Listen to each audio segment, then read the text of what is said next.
hello friends नमस्कार मैं नतुन এটা ভিডিঅ'লৈ আপোনালোক সকলোকে স্বাগতম জনাইছো আৰু আজি না এটা কেক বনাম আৰু কেকৰ ডিটেইলছটো মই নেদেখো আৰু ফাইনেল লুকটো দেখক কেনেকুৱা হৈছে জনাব আৰু লগতে ভিডিঅ'টো এনেকৈ কৰিম বুলি থাকিলে ৰৈ যায় গতিকে ভিডিঅ'টো ষ্টাৰ্ট কৰিলো আৰু কি কৰিব পাৰো অলপ দেখুৱাই থাকিম 10-15 মিনিট মানৰ পিছত কেকটো দেখিবলৈ এনেকুৱা হৈছে খুব ধুনীয়াকৈ ফুলি আহিছে এতিয়া আৰু হ'বলৈ বাকি আছে এটো ফুলিবলৈ ধৰিছে আৰু এটো টেম্পাৰেচাৰটো অলপ কম কৰি দি দিছো হলে জ্বলি যাব পাৰে তলত মই একো দি দিয়া নাই ডাইৰেক্ট কেৰাহীটো উঠাই দিছো কাৰণে অলপ একেবাৰে ল কৰি দিছো আৰু লাহে লাহে ফুলি আহি আছে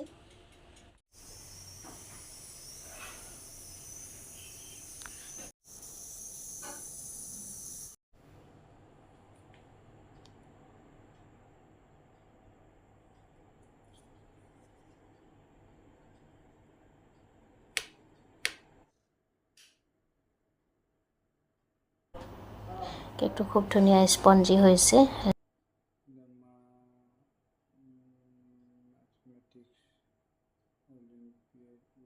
আৰু এনেকৈ অলপ ওপৰৰ সাইডটো ৰঙা হ'বলৈ দিলে মানে খাই খুব ভাল লাগে মই ভাল পাওঁ এই কাৰণে এনেকৈ ৰাখি থৈছো বনাম আৰু এতিয়া লাহেকৈ তাৰ বজাৰ পৰা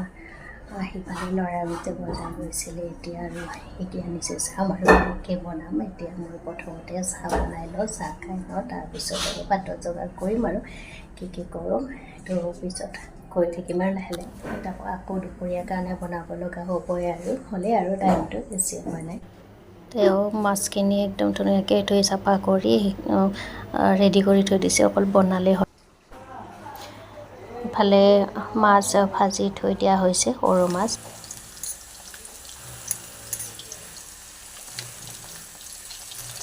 নদীৰ মাছ আৰু ইফালে জিকা আলু আৰু সৰু মাছ এনেকৈ বনাই থকা হৈছে